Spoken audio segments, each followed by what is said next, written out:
செய்திகள் மற்றும் படங்களை பார்க்கணுமா? இப்பவே சப்ஸ்கிரைப் பண்ணுங்க, பெல் ஐகானையும் கிளிக் பண்ணிருங்க.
நான் உங்கள் மன்னன்.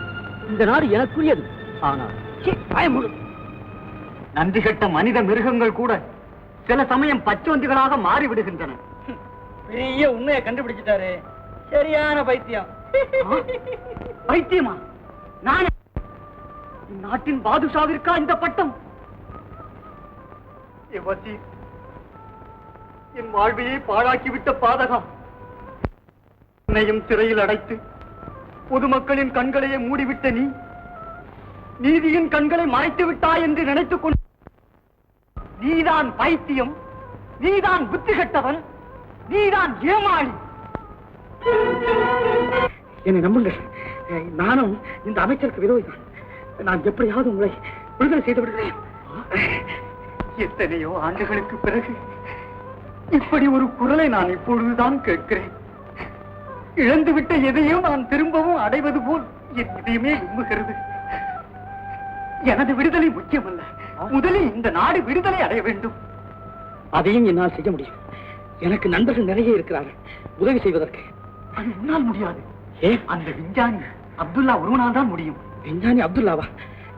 யார் அந்த அப்துல்லா? அவன் எனக்கு ஆப்த நண்பன். அவனுக்குத்தான் இங்குள்ள ரகசியங்கள் யாவும் தெரியும். அவர் எங்கே இருக்கிறார்?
நீ அந்த கதவையும் தாள் போடு. நான் திரைச்சில இருக்கிற எடுத்து வருகிறேன். சீக்கிரம்.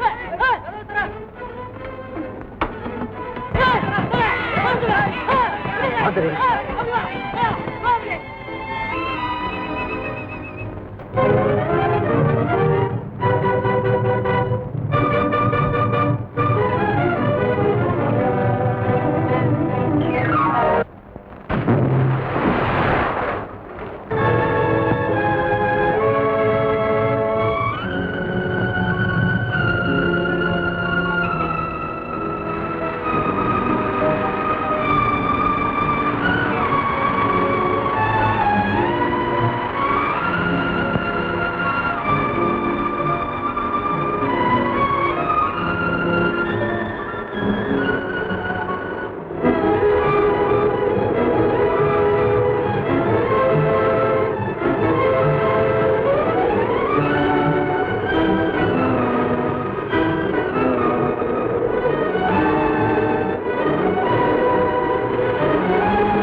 நான் எங்க இருக்கேன்?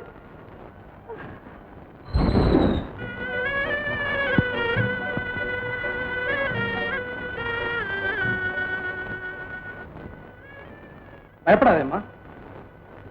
அவர் யார்? என் கணவர். என்னோடு வந்து என்ன? அவர் உங்க கணவரா? மன்னிக்க வேண்டும். நீங்க என்ன இளவரசியம்மா? இளவரசியா? இல்லை, நான் சாதாரண அடிமைப்பேன். அடிமைப்பேன்? உங்க நிலைக்கு நான் மிகவும் வருத்தப்படுறேன். என்னையா அவருக்கு என்ன நடந்தது? ஒன்றுமில்லை. சொல்லுங்கள் ஐயா. நீங்கள் சொல்வதை பார்த்தால் எனக்கு பயமா இருக்கு. நான் அவரை பார்க்க வேண்டும். அது இப்போது முடியாது. இப்பொழுது முடியாதா? இப்பொழுதும் எனக்கு நீ பார்க்க முடியாது. ஐயோ, ஆபம். செத்துக் கொண்டிருந்த எனக்கு உயிராக இருந்தீர்கள். அந்த உயிரை இழந்த பிறகு நான் எங்கே போவேன்? எப்படி வாழவே? வருத்தப்படாதே. நீ நினைப்பது போல் ஒன்றும் நடந்து விடவில்லை. அவர் உயிரோடு தான் இருக்கிறார். அப்படியா? ஐயா, இந்த ஒரு பதிலால் எனக்கு பாதி உயிரை கொடுத்து இது அவரை காணவே முழு உயிரையும் தாருங்கள் ஐயா. நான் பிழைத்துக் கொள்கிறேன். நடக்காது. இப்பொழுது நீ பார்க்கக்கூடிய நிலையில் அவர் இல்லை. என்ன? அப்படி என்றால் பரவாயில்லை ஐயா. காயங்களால் அவர் கோரமாக காட்சி அளித்தார். அங்கமிழந்து அருவருப்பாக அவர் தோன்றினாலும் பரவாயில்லை. எனக்கு வேண்டுவது அழகன், என் அன்பு கணவரின் ஆசை திருமுகம் ஒன்றே போதும். நான் சொல்வதை நீ சரியாக புரிந்து கொள்ள. நீ உன் கணவன் என்று கருதுபவர், உன் நாட்டு பாதுஷாவின் மகன், பட்டத்திற்குரியவர். அந்த வகையில் நீ ஒரு அடிமை. அவருக்கு மனைவியாவது கொஞ்சம் கூட பொருந்தார். இதை நாட்டு மக்களும் ஏற்றுக்கொள்ளவே மாட்டார்கள். என்ன அநியாயம்! முறைப்படி மணந்து கொண்ட எனது உரிமைக்கு மறுத்து தருகிறீர்கள். ஆமாம், அந்த முறைதான் முறையற்றது என்று மீண்டும் சொல்லுகிறேன். அது எப்படி உம்மால் கூற முடியும்? இதுவரையில் அவரோடு இணை பிரியாது வாழ்ந்து வந்து என்ன எப்படி உங்களால் பிரிக்க முடியும்? இது நீதிக்கே புறம்பானது. இல்லை, மண்ணில் கிடந்த மாணிக்கத்தின் மீது ஒட்டிக்கொண்ட தூசியை துடைப்பது குற்றமாகாது. இருக்கலாம், பாதத்திலே வேண்டுமானால் நீங்கள் என்னை வெற்றி கண்டுவிடலாம். ஆனால் சட்டத்திற்கெல்லாம் எட்டாதபடி இனம் புரியாத ஒரு பாசத்தால் எங்கள் இருவர் நெஞ்சமும் கட்டப்பட்டிருப்பதை மட்டும் யாராலுமே பிரிக்க முடியாது. வஞ்சகருக்கு வசதிப்படியெல்லாம் வாழ இடம் கொடுக்கும் உலகம் யாருக்கும் எந்த தீங்குமே நினைக்காது என்னைத்தான் வதைக்க வேண்டுமா? என் வாழ்க்கையில் தான் இத்தகைய முட்டுக்கட்டைகள் உழைக்க வேண்டுமா? ஐயா, மயங்கி விழுந்தவர் இப்போது எப்படி இருக்கிறார் என்பதை அறியத்தான் என் எதையும் துடிக்கிறேன். ஒரு முறையாக அவரை பார்க்க அனுமதி இல்லை. நாட்டின் நலனுக்காக நீதான் உன் முயற்சியை கைவிட வேண்டும். அன்பு கலந்து வாழ்ந்து விட்ட குற்றத்திற்காக கெஞ்சுகிறேன். எனக்கு இருக்கும் ஒரே செல்வமான அபுவின் மனைவி என்ற நிலையை கூட விட்டுக் கொடுக்கிறேன். ஒரு தடவை அவரை காண உதவுங்கள். முடியாது. எட்டனிக்காவது பார்த்துக் கொண்டிருக்கிறேன்.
பாதுஷா, இவர்தான் உங்கள் குமாரர். இதோ பாருங்க. சீக்கிரம் தொலைஞ்சான். இனிமே அந்த வீட்டு பக்கமே தலை காட்ட மாட்டான். இனிமே நீங்க வச்சதாங்க சட்டம். முந்தி இருந்த விட இப்பதான் உங்களுக்கு செல்வாக்கு அதிகம். அதெல்லாம் சரிதான். இருளாண்டி, அந்த முருகன் விஷயம் தான்.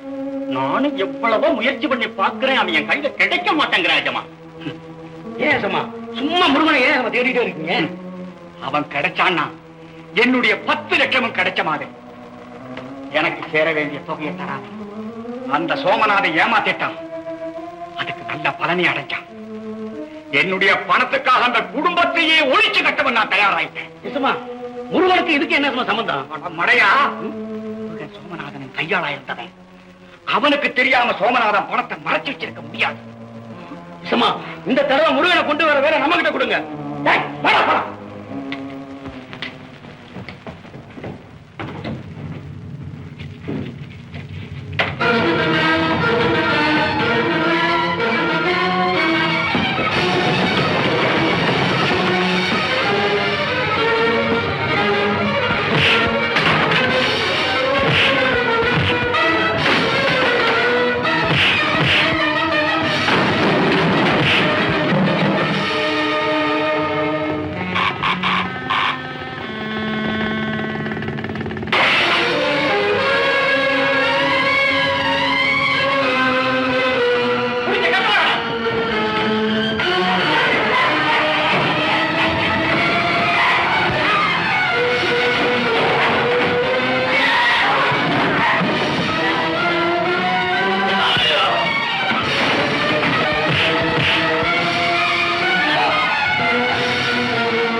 காவேரி, காவேரி, வந்துட்டப்பா. சீக்கிரம் புறப்படமா, நேரமாச்சு. ஏப்பா, இப்ப நம்ம எங்க போறோம்? புது உலகத்தை பார்க்க போறோம். புது வாழ்க்கையை ஆரம்பிக்க போறோம். என்ன சொல்றீங்க? மரத்தில் வைக்கப்பட்டிருக்கிற செல்வத்தை எடுத்து மடியில வச்சுக்கிறதுக்கு ஒரு காலம் வரும்னு நான் சொன்னேன் பாரு. அந்த காலம் வந்துச்சுமா. நம்ம யாத்திரை ஆரம்பமாயிடுச்சு. இது பாத யாத்திரை இல்ல, பண யாத்திரை. பண யாத்திரை. வா, வா, வா, வா.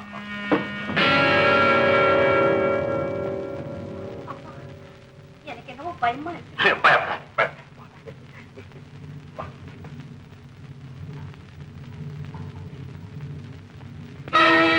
என் தம்பியினுடைய வாழ்க்கைக்கு நானே ஜமனாயிட்டேன். என் தம்பி தேர்ந்தெடுத்த ஒரு நல்ல பெண்ணு, அவ மேல வச்சிருந்த நம்பிக்கை இழக்கிறதுக்கு நான் காரணமாயிட்டேன். இல்ல இல்ல, என் மேல ஏற்பட்ட களங்கத்தை போக்க என் தம்பி எப்படி பாடுபட்டானோ அதே மாதிரி உங்க 2 பேர் மேல ஏற்பட்ட களங்கத்தை போக்க நான் தயாராயிட்டேன். நான் வர்றேன்.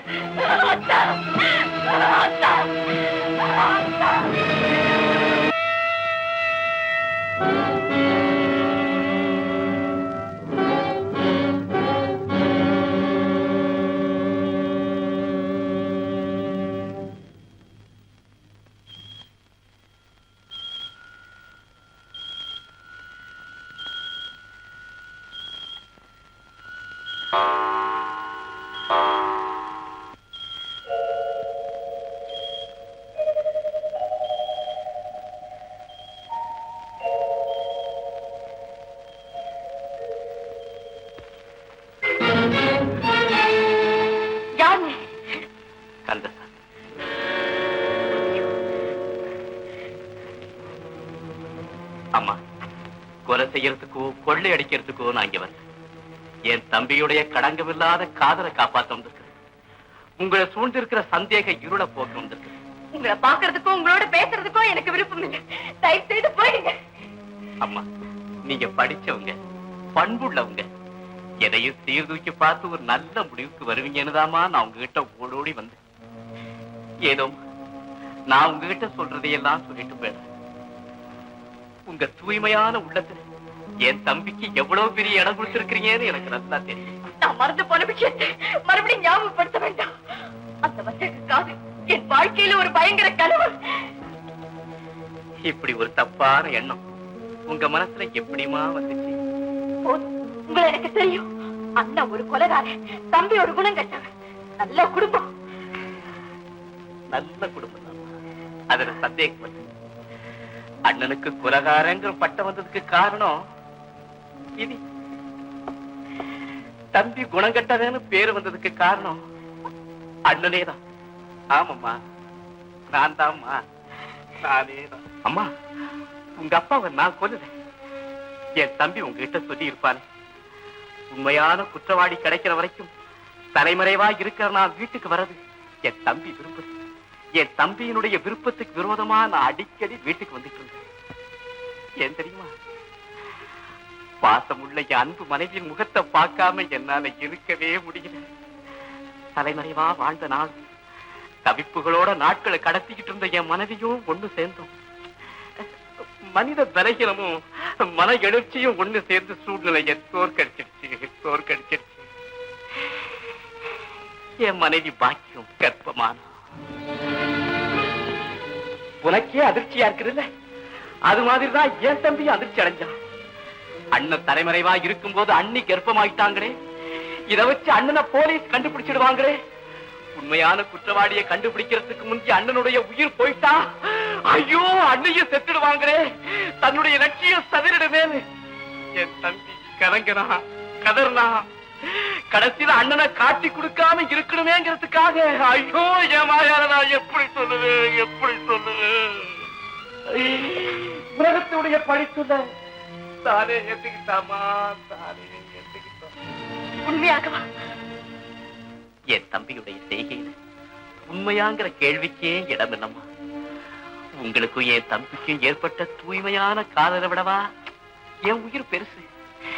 என்ன நானே காட்டி கொடுத்துக்கிட்டாவது உங்க ரெண்டு பேர்த்தையும் காப்பாத்தணும்னு தான் நான் ஓடோடி வந்தேன். அம்மா, அம்மா, உங்களை கையெடுத்து கேட்டுக்கிறேன்.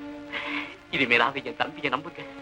அவன் நல்லவன், உயர்ந்தவன், உத்தமன். நான் எவ்வளவு பெரிய தவறு பண்ணிட்டேன். நானே ஏமாத்திக்கிட்டேன், எனக்கு நானே துரோகம் செய்துட்டேன். நான் பாவி, என்ன மன்னிச்சிருக்க.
ஏன் கமலி, நான் உன்னை ஏமாத்திட்டேன்னு தானே கண்ணீர் வடிக்கிறேன்? உங்க தூய்மையான உள்ளத்தை புரிஞ்சுக்காம உங்களை துன்பப்படுத்திட்டேன். உங்க அண்ணா வந்து எல்லா உண்மைகளையும் சொல்லிட்டாரு.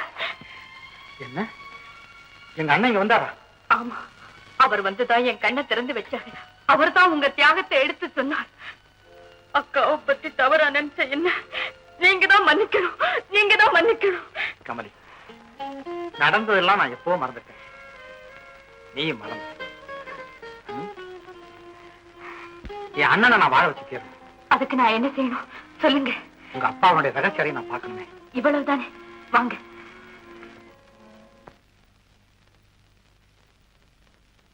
அப்பா, என்னம்மா? எனக்கு என்னவோ பயமா இருக்குப்பா. திரும்பி போயிடலாம். கூலி வேலை செய்தாவது நியாயமா கிடைக்கிறத கொண்டு வாழ்க்கை நடத்தலாம். வாங்கப்பா. பைத்தியம், இவ்வளவு தூரம் வந்துட்டு பயந்து திரும்பி போறலாம். மாமா, நீ பேராசை பெரும் நஷ்டம்னு சொல்லுவாங்க. ஏதாவது பெரிய ஆபத்து வந்துடுமோ எனக்கு பயமா இருக்கு. ஆபத்து கஞ்சினா வாழ முடியாது காவேரி, பயப்படாதே. இங்க யாருமே வர முடியாது. காவேரி, அந்த 20 லட்சம் ரூபாயும் எங்க இருக்குன்னு நினைச்சுக்கிட்டு இருக்க? எங்கப்பா இருக்கு? அதுதான் ரொம்ப ரகசியம். தாழம்பூங்கிற புஸ்தகத்துல பக்கத்துக்கு பக்கம் 5000 ரூபாய் நோட்டா வச்சு நான் தான் அம்மா பெயிண்ட் பண்ணேன். அந்த புஸ்தகம் சோமநாதருடைய வாசகசாலையில் இருக்கு. அதை எடுக்கிறதுல எனக்கு சிரமமே இல்லை. இருந்தாலும் பாவம், இன்னொருத்தர் சொத்து நமக்கு எதுக்குப்பா? சோமநாதரோடு சேர்ந்து சொத்து சேர்த்து கொடுத்து விசுவாசம் உள்ள வேலைக்காரனா துண்டு செய்ததுக்கு எனக்கு வேற என்ன பலன்? அந்த பணம் ஒண்ணுதான். ஆனா அந்த 20 லட்சத்தை நான் எடுத்துக்க போறதில்லை. அதுல ஒரு பகுதியை வேற விதமா கமரிக்கு அனுப்பிட்டு நாம் கண்காணாத தூரத்துக்கு போய். முருகா, ரொம்ப நன்றி. எதுக்கு? சோமநாதர் எழுதி வச்ச உயிரின் ரகசியத்தை தெரிஞ்சுக்கிறதுக்கு ஒரு சந்தர்ப்பம் கொடுத்ததற்காக. உன்னை எவ்வளவு நாளா தேடிட்டு இருக்கேன் தெரியுமா? அப்போ நான் சொன்னதெல்லாம் கேட்டுட்டு தான் இருந்தியா? மோகன், அந்த பணத்தை நீ அடையவே முடியாது. நீயும் அடைய முடியாது முருகா. அடைஞ்சே தீருவேன். அந்த சொத்துல ஒரு பகுதி உனக்கு தரேன். அதை எடுத்துட்டு எங்கேயாவது போய் சௌக்கியமாய். முடியாது முருகா.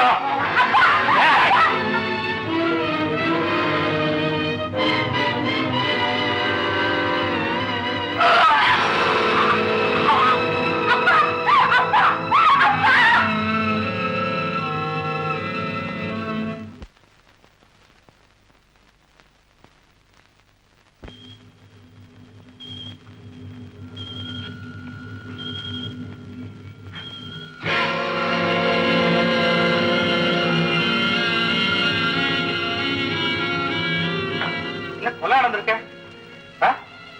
காவேரி. காவேரியா? அப்ப இது காவேரி அப்பா முருகன். முருகனா?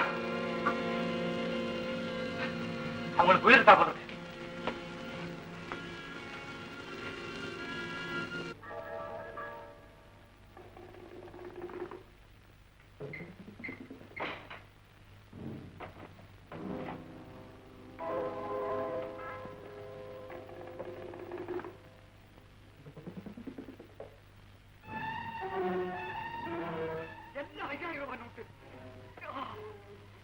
இந்த ஒரு புத்தகத்திலே 10 லட்சம் ரூபாய். பணத்தை இங்க பதுக்கி வச்சுட்டு எங்கிட்ட பஞ்ச பாட்டா பாடு.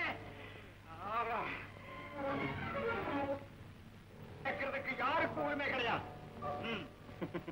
என்ன விசித்திரமான உலகம். திருடன் கூட தான் திருடின பணத்தை சொந்தம்னு சொல்றான். என் விஷயத்துல தலையிடாதே. இது உனக்கு கடைசி எந்திரிக்க. அதேதான் நானும் சொல்றேன். மோகன்,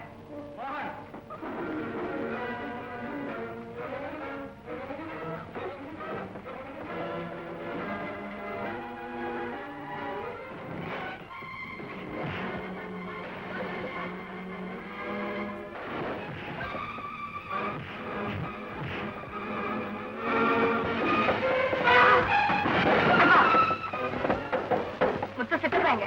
எஸ்டேட் பங்களாவுக்கு போற அப்பவே போயிட்டாருமா. சரி நீ போ.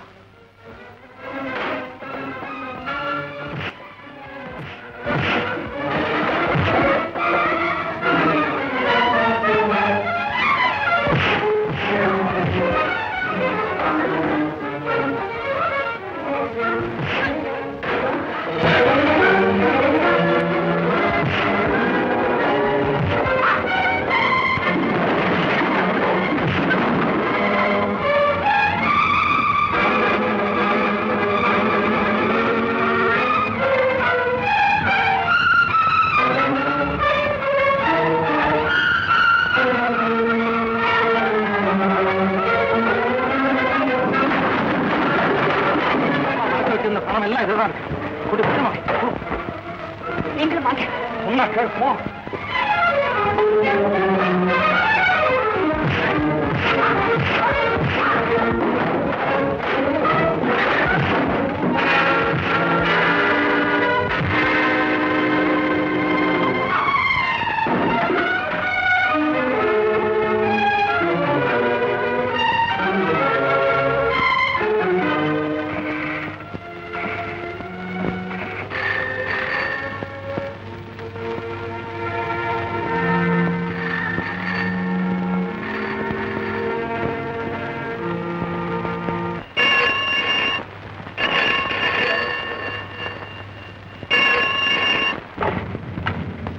ஹலோ ஹலோ, நான் தான் கமலி பேசுறேன் சித்தப்பா. என்னம்மா விஷயம்? ஒரு சந்தோஷமான செய்தி. அப்பா எனக்கு புத்தகம் மட்டும்தான் வச்சிருக்காரு, பொருள் ஒண்ணும் வைக்கலன்னு வருத்தப்பட்டீங்களே. நான் சொன்னா நீங்களே அதிர்ச்சி அடைவீங்க. அப்பா எனக்காக 20 லட்சம் ரூபாய் வச்சுட்டு போயிருக்காரு. உண்மையா? ஐயா செல்வமான புத்தகத்தை பத்தி அப்பாவோட உயிர் எழுதி வச்சிருந்தாருல, அதுல தாழம்பூங்கிற புத்தகம் பக்கத்துக்கு பக்கம் 5000 ரூபாய் நோட்டா வச்சிருக்காரு. நம்ம பழைய மேனேஜர் மோகன் முருகன் கிட்ட இருந்து எல்லா விவரத்தையும் தெரிஞ்சுக்கிட்டு முருகனையும் கொலை செய்துட்டு அந்த புத்தகத்தை போய் எடுத்துட்டாருப்பா. அது உனக்கு எப்படி தெரியும்? நம்ம துரை மோகனோட சண்டை போட்டு அந்த புத்தகத்தை வாங்கி எங்கிட்ட கொடுத்துட்டாரு. கமலி, இன்னொரு முக்கியமான விஷயம். உங்க அப்பா எழுதுற டைரியும் அவர் எழுதின லெட்டரும் என்கிட்ட கிடைக்கும். அதை படிச்சு பார்க்கும்போது கந்தசாமி தான் அப்பாவுக்கு அந்தரங்க காரியதரிசியா இருந்திருக்கணும்னு நல்லா தெரியும். அப்படியா? ஆமா, நானாவா சொல்றேன், படிச்சு பார்த்தானே சொல்றேன். துரை நம்ம கிட்ட வேலைக்கு சேர்ந்த காரணமே அந்த 20 லட்சம் ரூபாயை எப்படியாவது அபகரிக்கணும்னு தான் சேர்ந்திருக்கிறான். அண்ணனால அபகரிக்க முடியாத பணத்தை தம்பி சுழுவா தட்டிட்டு போக பார்த்தான் போல் இருக்கு. கமலே, யாரையும் நம்பாத. இனிமே பணத்தை எடுத்துக்கணும் கிட்டுக்கிட்டு என்கிட்ட ஓடியாந்துருக்கு. இல்லை பண்ணாதே, சீக்கிரம்.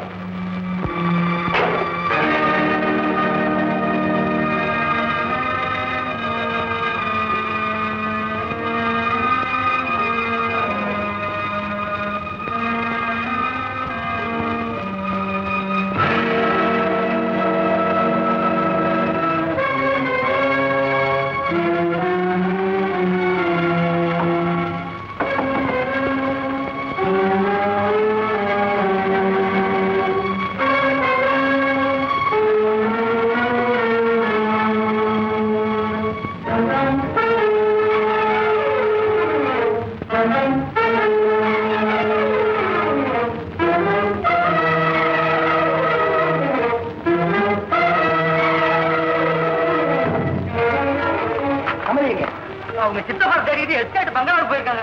எஸ்டேட் பங்களா. சித்தப்பா, சித்தப்பா. எங்க பணம் கொண்டாந்துட்டியா? பக்கத்துக்கு பக்கம் நோட்டு. இத கொள்ளையடி கத்துக்குதான் மோகனை கொலை பண்ணி. ஏன் சித்தா, மோகனை கொலை செஞ்சது துரைதானா? என்ன யாரு? பணத்துக்காக அவங்க அண்ணன் எங்க அண்ணனை கொண்டான், அவன் தம்பி மேனேஜரை கொண்டான். குடும்பமே கொலகார குடும்பம். நல்ல வேலை இந்த பணம் உன் கையில கிடைச்சது. அவன் உன்னை ஏமாத்திட்டு எடுத்துன்னு போயிருப்பான். சரி என்ன, நான் ஏமாந்து போயிட்டேன்.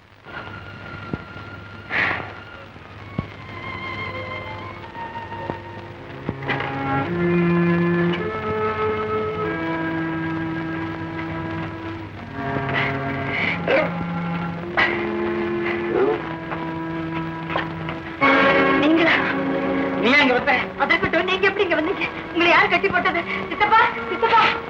சித்தப்பா கூட்டாது. அவதான் என்ன கட்டி போட்டுக்க. சித்தப்பாவா? ஏ மோகன் அவர் கொலை செய்த நான் நேரில் பார்த்தது. நான் சித்தப்பா மோகனை கொலை செய்தாரா? ஆமா, அதெல்லாம் அப்புறம் சொல்றேன். இந்த கட்டாது.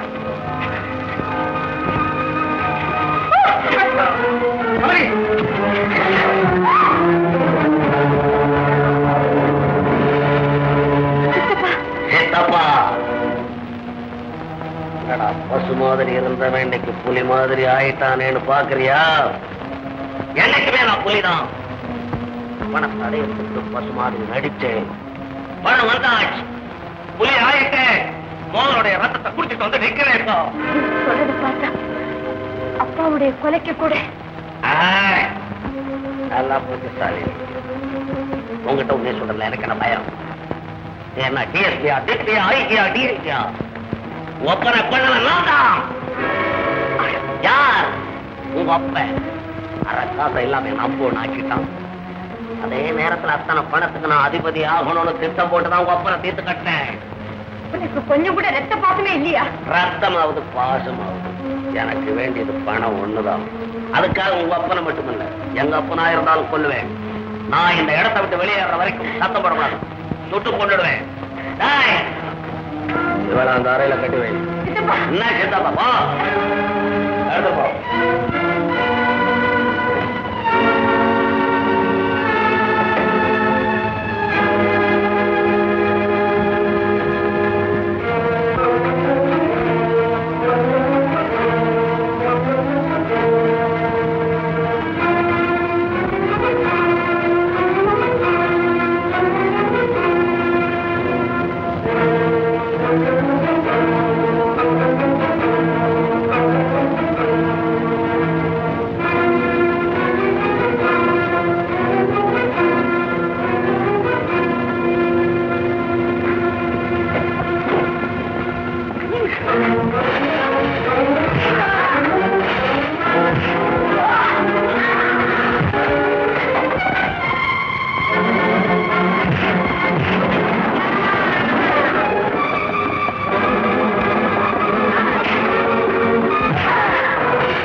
வந்துருவேன் பாத்தியாடி சித்தப்பா கமலே கொலை செய்யறதுக்கு நான் அஞ்சரை வரல அது உனக்கு நல்லா தெரியும் நான் இந்த ஊரை விட்டு போற வரைக்கும் நீங்க இந்த இடத்துக்கு போக கூடாது எனக்கு ஏதாவது இடையூறு செய்ய நினைச்சுங்க தொலைச்சு கொடுவேன் இவங்களை இழுத்துமே நானே தள்ளு வா